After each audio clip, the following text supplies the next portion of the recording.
دوسرے ائمہ کو وہ روایتیں ملی جو بہت ساری منسوخ تھی، ہم ان کو گالی نہیں دیتے، حالانکہ ہم ان کو اپنے عقیدے میں چاہے وہ دوسرے ائمہ کے بارے میں ہمارا یہ نظریہ ہے کہ وہ خطا پر ہے امکان ثواب کے ساتھ، اور ہم حق پر ہے امکان خطا کے ساتھ۔ ہمارے یہاں مدرسے میں اصول پڑھایا جاتا ہے، بہت اچھے سے ہمارے علماء اس کو جانتے ہیں، لیکن بہرحال تو رفع یدین پہ ہمارا کوئی جھگڑا نہیں۔ ارے جو رفع یدین کرتا تھا اس کے نام کے نعرے ہم لگاتے یا غوث المدد، ہمارا رفع یدین پہ اگر جھگڑا ہوتا تو پھر بات ہی ہوتی، ہم غوث پاک کا نام ہی نہ لیتے، لیکن ہماری مجلسوں میں اٹھنا بیٹھنا غوث پاک یا غوث یا غوث یا غوث ہے۔ آپ کہیں گے پھر وہ رفع یدین کرتے تھے، رفع یدین میں کوئی جھگڑا نہیں، جھگڑا عقیدے کا ہے، اختلاف عقیدے کا ہے۔ آپ کہتے ہیں عبدالقادر جیلانی رفع یدین کرتے تھے، میں نے کہا بالکل کرتے تھے، لیکن ان کا عقیدہ یہ تھا نظر تو الہ بلاد اللہ جماع خلقلتین اللہ حکم اتصالی، کہ میں اللہ کے شہروں کو ایسے دیکھتا ہوں جیسے تم ہتھیلی پہ رائی کا دانہ دیکھتے ہیں۔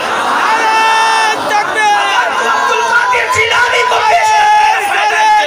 یہ عقیدہ اپنا بنا، جبکہ تیرے یہاں تو یہ عقیدہ شرک ہے، غوث پاک کا تیرے نزدیک معاذ اللہ مشرک ہے، پھر تو ان کو کیسے دلیل بناتا ہے؟ تو میں عرض یہ کر رہا تھا کہ اپنا اگر جوڑنا ہے، کڑیاں جوڑنی ہے تو رسول اللہ والا عقیدہ لا کر کے بتا۔ تو صحابی جا رہے تھے اونٹنی لانے، تو منافقین نے کہا لو محمد بھی غیب کی خبریں دینے لگے، اور وہ ہنسنے لگا۔ صحابی کے دل کو چوٹ پہنچی، کس پہ؟ کہ اس نے نبی کا غیب نہیں مانا، اس پہ۔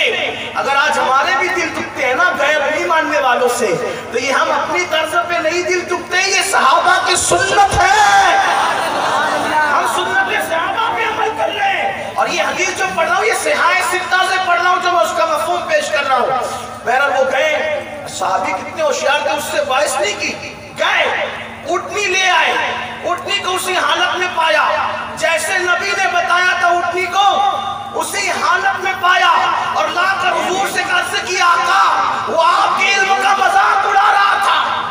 توجہ کرنا کتنی نازک بات ہے، علم غیب کا مذاق اڑانا، آپ کے علم غیب کا مذاق اڑا کے یہ بھی غیب کی خبریں دینے لگے۔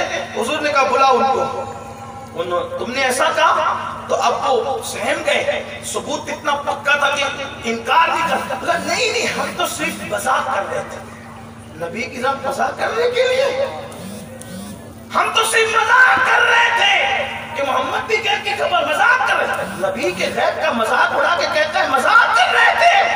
اللہ نے قرآن میں آیت نازل فرمائی، لا تعتذروا قد کفرتم بعد ایمانکم، بہانے مت بناؤ، تم کافر ہو گئے ایمان لانے کے بعد۔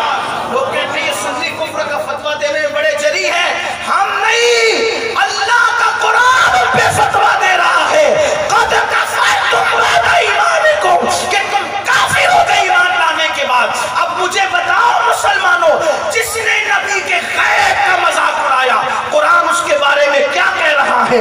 اب بتاؤ۔ اور صحابی غیب کا عقیدہ مانتے، ہم بھی مانتے، بلکہ ہمارا امام تو قسم کھا کر کہتا ہے اور کوئی غیب کیا تم سے نہا ہو بھلا، جتنا خدا ہی چھپا تم پہ کروڑوں۔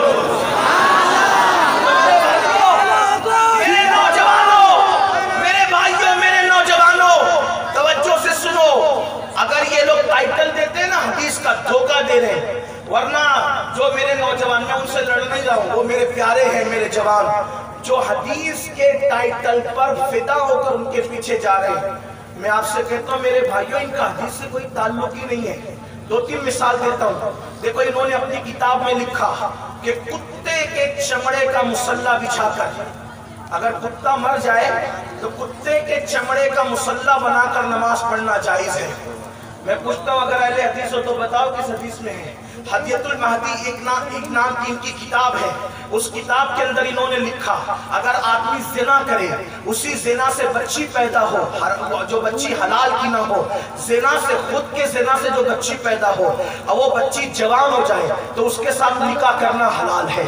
یہ ان کے عقائد ہیں، یہ ان کے نظریات ہیں۔ آپ کہاں جا رہے ہو؟ آپ سوچتے ہیں کہ حدیث کی یہ بات کرتے ہیں، یہ حدیث کی بات کب کرتے ہیں؟ اگر کرتے ہیں تو میں ابو داؤد کی حدیث پیش کرتا ہوں۔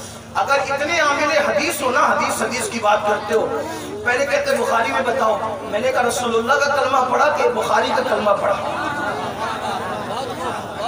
ہم بخاری کے صرف پابند نہیں ہیں، بخاری کو اصول کتب بعد کتاب اللہ دنیا کہتی ہے، صحیح اختلاف ہم نہیں کرتے، لیکن ہمارا عقیدہ یہ ہے جو بخاری میں ہوں گے وہ نہیں مانیں گے صرف. کیوں؟ اس لیے کہ ہم نے بخاری کا کلمہ نہیں، ہم نے رسول اللہ کا کلمہ پڑھا. اگر نبی کا قول کسی دیوار پہ لکھا ہے ہم اس کو بھی مانتے ہیں، کیونکہ ہم نے کلمہ نبی کا پڑھا ہے، ہم نے امام بخاری کا کلمہ. آپ کہتے ہیں کہ آپ ان کو اندھ بھکت ہو تم لوگ غوث پاک کے. میں نے کہا پھر تم بھی تو بخاری کے اندھ بھکت ہو، کیونکہ تم کہتے بخاری میں ہوگا تو مانیں گے. ہم بلکہ سیاہ سمتا بھی کہنا نہیں آتا، سوائے سمتا کہتے ہو، اور صحیح بول بھی نہیں پاتے اور علماء کا مذاق اڑاتے ہو. آپ سے میں کہتا ہوں اہل حدیث بنتے ہو، چلو میں مان لوں گا اہل حدیث. ایک حدیث پہ عمل کر کے دکھاؤں.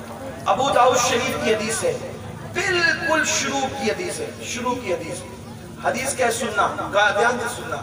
آپ کے پاس آئے نا کوئی اہل حدیث بن کر تو اس سے کہنا کہ بھئی اس حدیث پہ ہندوستان میں عمل کر کے دکھا. کہاں ہم رہتے؟ کہاں؟ ہندوستان میں.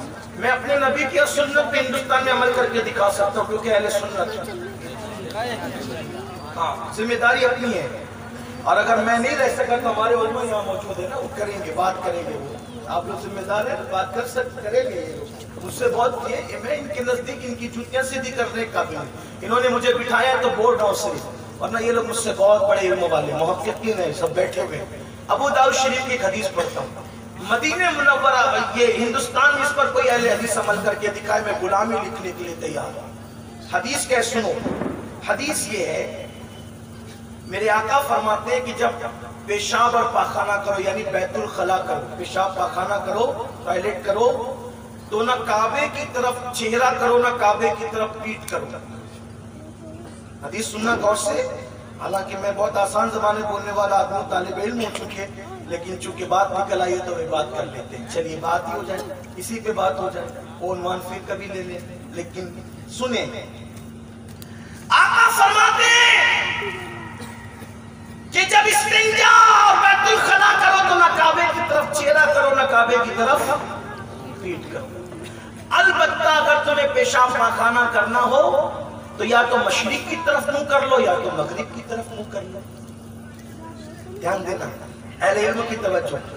کعبے کی طرف منہ اور پیٹ کر کے پیشاب پاخانہ نہیں کر سکتے. اگر کرنا ہے تو کدھر منہ کرو؟ یا مشرق کی طرف کرو. اب بتاؤ اس حدیث پہ ہندوستان میں عمل ہو سکتا ہے؟ میں یہ بات تنبیہ الغافلین سے نہیں پڑھ رہا ہوں کہ آپ اس کو مانیں ہی نہیں، مکاشفۃ القلوب سے نہیں پڑھ رہا ہوں، ابو داؤد سے پڑھ رہا ہوں. آپ تو 66 تک تو مانتے ہو نا، 6 تک تو آپ مانتے ہو نا. اس پہ عمل کر کے دکھاؤ ہندوستان میں. کیونکہ حضور فرما رہے ہیں کہ پیشاب پاخانہ کرتے وقت نہ کعبے کی طرف منہ ہو نہ کعبے کی طرف پیٹ ہو، اور مشرق و مغرب کی طرف منہ کرو.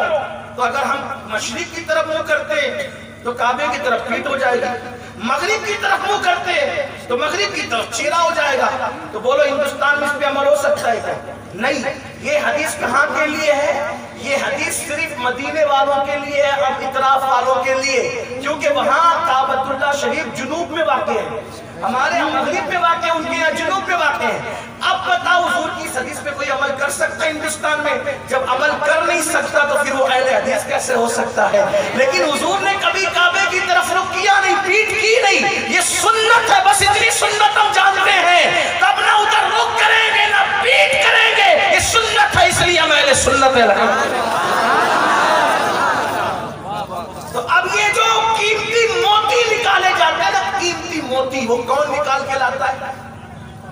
یہ لوگ ائمہ کرام، امام اعظم، امام شافعی، امام مالک، امام احمد. میرے عزیز، حضور کی ہر حدیث کو ہر آدمی نہیں سمجھ سکا. حضور کی ہر حدیث کبھی کبھی تو وقتی طور پہ صحابہ کرام پریشان ہو گئے حدیث سن کے.